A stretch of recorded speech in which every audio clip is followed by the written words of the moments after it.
పూజానంతరం మనకి ఇక్కడ జ్యోతి ప్రజ్వలన కార్యక్రమం అనంతరం రావణాసుర సంహరణ కార్యక్రమం కూడా జరగబోతుంది. ఆ సమయంలో ఆ వేదికపై ఉన్న వారందరూ కూడా వెంటనే కిందికి దిగాలి.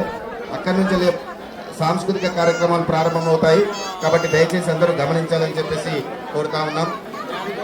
లక్ష్మీం తనోతు నితరామితరానపేక్ష మంగ్రీద్వయం నిగమ శాకేశికా ప్రవాల హేరంబమంబరడంబర చౌర్య విఘ్నం విఘ్నాత్రిపేద శతదారతనందరం నః.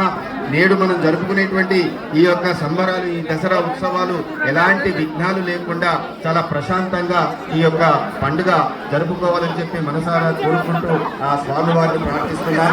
ఇప్పుడే స్వామివారు ఆ యొక్క శని వృక్షం చుట్టూ ప్రదక్షిణానంతరం ఆ వేదమూర్తులైనటువంటి బ్రాహ్మణోత్తముల చేత ఆ శని వృక్షానికి పూజ చేయడం జరిగినది.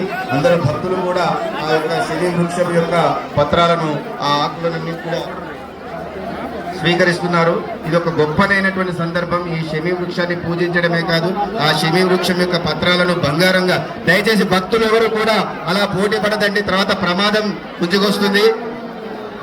గోవింద గోవింద శ్రీ సిరిశాల శ్రీ వెంకటరమణ గోవింద గోవింద, సిరిశాల శ్రీ లక్ష్మీ వెంకటరమణ గోవింద గోవింద. సో గట్టిగా పలకండి అందరు, జై శ్రీరామ్ జై శ్రీరామ్. మొత్తం సిరిసిల్ల పట్టణం అంతా ఒక్కసారిగా పుడమి పులకరించినట్టుగా ఉన్నది. ప్రకృతి పరవశిస్తే ఎట్లా ఉంటుందో ఈ ప్రాంతం అంతా కూడా ఈ భక్తజన సందోహంతో అంత అద్భుతంగా నిండిపోయి ఉన్నది. ఈ కార్యక్రమానికి ఎంతో మంది విచ్చేసినారు. వాస్తవంగా సిరిసిల్ల పట్టణ పుర ప్రముఖులు కూడా ఇక్కడ చాలా మంది విచ్చేసినారు. వాళ్ళందరికీ కూడా ఈ సమితి, ఈ హిందూ ఉత్సవ సమితి తరఫున స్వాగతం తెలియజేస్తా ఉన్నాం. శమీ వృక్ష పూజానంతరం స్వామివారు తిరిగి సన్నిధానానికి బయలుదేరుతా ఉన్నారు. ఇక మరి కాసేపట్లో మన ఈ యొక్క హిందూ ఉత్సవ సమితి ఆధ్వర్యంలో ఏర్పాటు చేసేటువంటి రావణ సంహార కార్యక్రమం ప్రారంభం కాబోతా ఉన్నది. మరి ఈ కార్యక్రమానికి సంబంధించి మరి పోలీస్ వ్యవస్థ చాలా తీవ్రమైనటువంటి సేవ చేస్తూ ఉన్నది. వాళ్ళందరూ కూడా చాలా కష్టపడుతున్నారు. ప్రతి ఒక్కరు వచ్చిన వాళ్ళందరూ కూడా పోలీసులకు సహకరించాలి. మన ఈ కార్యక్రమాన్ని చాలా దిగ్విజయంగా ముగించుకోవాలి. రావణ సంహారం జరుగుతున్నప్పుడు అందులో ఉండేటువంటి తపాసులు పేలుతున్నటువంటి సమయంలో ఆ యొక్క తారాజువలు, ఆ నిప్పురవలు ముఖ్యంగా మా గురువు ఏదైతే ఈ ధనుర్ విద్య నేర్పిండో హరీష్ గారు, నాగారం హరీష్ గారు, ఒకసారి వేదిక పైకి వస్తే ఆయన ఆశీస్సులు నాకు కావాలి ఇప్పుడు. అలాగే మహేందర్ ఉంటాడు, ఆ రెండో శిష్యుడు. వాళ్ళిద్దరు వల్ల నేను ఇక్కడ దాకా వచ్చినాను.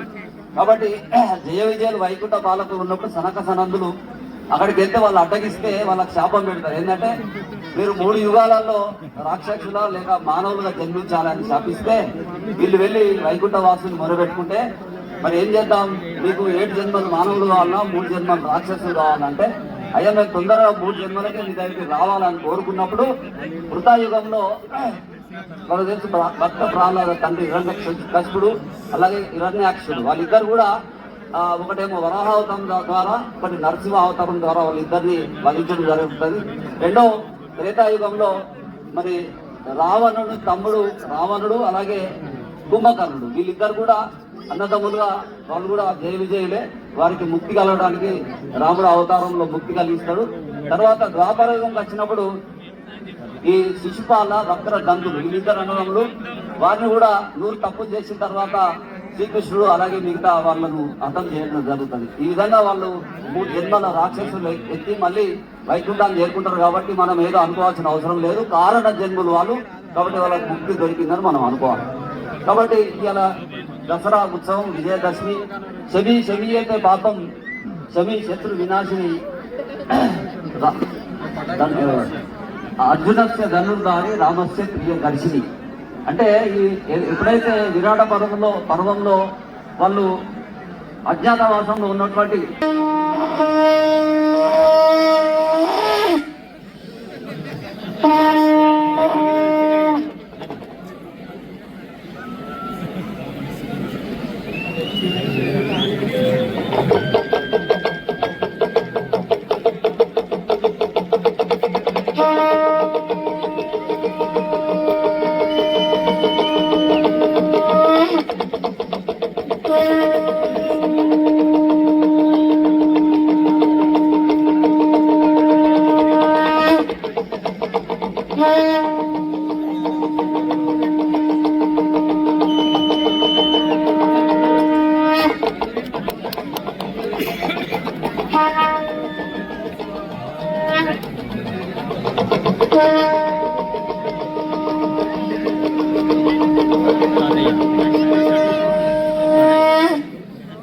హిందూ పిల్లలందరికీ కూడా ఏంటంటే అక్కడ డయాస్ క్లియర్ చేయండి.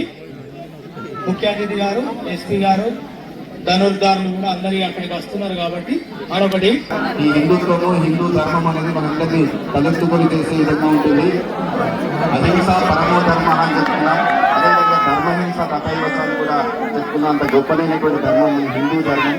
హిందూ అనే పదంలోనే అర్థం ఉన్నది. హిం అంటే చెడు, ధూ అంటే దహించేది. హిందూ అనే అర్థం ఏంటంటే చెడును దహింపజేసేది, చెడును నశింపజేసేది హిందూ అని అర్థం. ఆ హిందూ ధర్మాన్ని ఇప్పుడు మనం ఆచరించుకోబోతున్నాం. ఆ రావణాసురుడు అనేటువంటి రాక్షసుని సంహరించి ఈ చెడును సంహరించేటువంటి ఒక అపూర్వమైనటువంటి ఘట్టం ఇప్పుడు మన ముందు ఆవిష్కారం కాబోతా ఉన్నది. కాబట్టి ఇక్కడ ఉండే చుట్టుపక్కల ఉండే ప్రవీణ్ గారు ఆ యొక్క రావణాసుర సంహారానికి ప్రాణం సంధిస్తా ఉన్నారు. ఒకసారి గట్టిగా జై శ్రీరామ్, జై శ్రీరామ్, జై శ్రీరామ్, జై శ్రీరామ్, జై శ్రీరామ్. మొదటి బాణంతో రావణాసుని యొక్క సంహరణానికి ఇక్కడ నాంది పలికినారు. ఆ యొక్క బాణాలు సంధిస్తూ మరో బాణంతో రాక్షస సంహారానికి ఇక తుదిగట్టం కాబోతా ఉన్నది. మరొకసారి గట్టిగా అందరూ కూడా జై శ్రీరామ్, జై శ్రీరామ్, జై శ్రీరామ్, జై శ్రీరామ్, జై శ్రీరామ్. వెనక వైపున ఉన్నటువంటి వాళ్ళు కూడా కాస్త జాగ్రత్త. బాణం పొరపాటున గురి తప్పితే అక్కడ ఉన్నటువంటి వారిపై ఎవరిపైనా కూడా పడేటువంటి ప్రమాదం ఉన్నది. కాస్త జాగ్రత్తగా వెనుకొండండి. ఎందుకంటే దూరం నుంచి బాణం వేస్తున్నది ఏమాత్రం కొద్దిగా కోసగత్తున కూడా పడేటువంటి అవకాశం ఉంటుంది. రాక్షస సంహారణం, చెడును నశింపజేసేటువంటి మహోత్కృష్టమైనటువంటి ఘట్టం ఇప్పుడు ప్రారంభమైంది. ఆ యొక్క నిప్పురవ్వలు మొత్తం రావణాసురుని పూర్తిగా నశింపజేస్తాయి.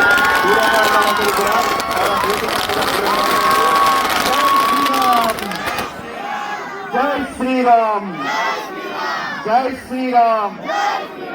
అసలైన దసరా పండుగ ఇప్పుడు మనకు ప్రారంభమైంది. ఇక్కడ దహింపబడేటువంటిది రావణాసుడి యొక్క ప్రతిమ మాత్రమే కాదు, మన అంతరంగంలో ఉండేటువంటి చెడు కూడా ఇక్కడ దహింపజేసుకోవాలి మనందరం కూడా. ఎందుకంటే భారతీయ సంస్కృతిలో సాంప్రదాయాలు, బంధాలకు చాలా విలువ ఉన్నది. మన బంధాలను మనం నిలుపుకోవాలి. మనలో ఉండేటువంటి అసూయ, రాగద్వేషాలన్నింటినీ కూడా నశింపజేసుకొని మనందరం కూడా అమ్మ, నాన్న, అక్క, తమ్ముడు, భార్య, పిల్లలు ఇలా ప్రతి ఒక్క బంధాన్ని నిలుపుకునే విధంగా ఎలాంటి పొరపట్ల లేకుండా, డబ్బు ఉన్నదా లేదా, ఉన్నవాడా లేనివాడా, ఉద్యోగం ఉన్నదా లేదా, ఇలాంటి ఏ అభిప్రాయాలు లేకుండా మనుషులం, మానవత్వం కలిగినటువంటి వారు మహనీయులం అనే విషయాన్ని గుర్తుపెట్టుకోవాలి ప్రతి ఒక్కరు కూడా. చాలా అద్భుతమైనటువంటి సన్నివేశం ఇక్కడ ఆవిష్కృతమైతా ఉన్నది. రావణాసుడు ఆ చెడు అనేది క్షణకాలంలో నశింపజేయడం జరిగింది.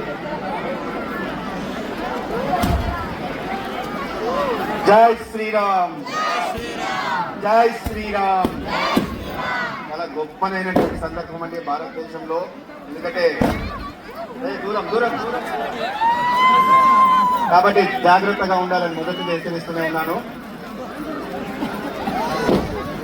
నిర్మల సుర గంగా జల సంగమ క్షేత్రం, రంగుల హరి విల్లులు నిలసీన నిలయం, భారతదేశం మన జన్మ ప్రదేశం, భారత ఖండం ఒక అమృత భాండం. నిజంగా అమృత భాండమే భారతదేశము.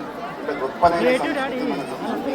ఈ ఘట్టం కోసం ఈరోజు సిరిసిల్ల పట్టణ వాసులంతా కూడా వీధి నుంచి గడప నుంచి ఇక్కడికి విచ్చేసినారు. వారందరికీ కూడా హిందూ ఉత్సవ సమితి ప్రత్యేక ధన్యవాదాలకు, విజయదశమి శుభాకాంక్షలు తెలియజేస్తా ఉన్నది. ఇంకో గొప్ప విషయం ఏంటంటే ఈ యొక్క రావణాసుర సంహారానికి ఇక్కడ పెట్టినటువంటి పేరు రామ్ లీలా మైదానం. ఈ మైదానాన్ని పెట్టినటువంటి పేరు రామ్ లీలా. రామ్ లీలా, లీలా అంటే లౌల్యం, లోలన, ప్రేమ అని చెప్పి పెట్టుకోవడం జరిగింది. సో మొత్తం మీద హిందూ ఉత్సవం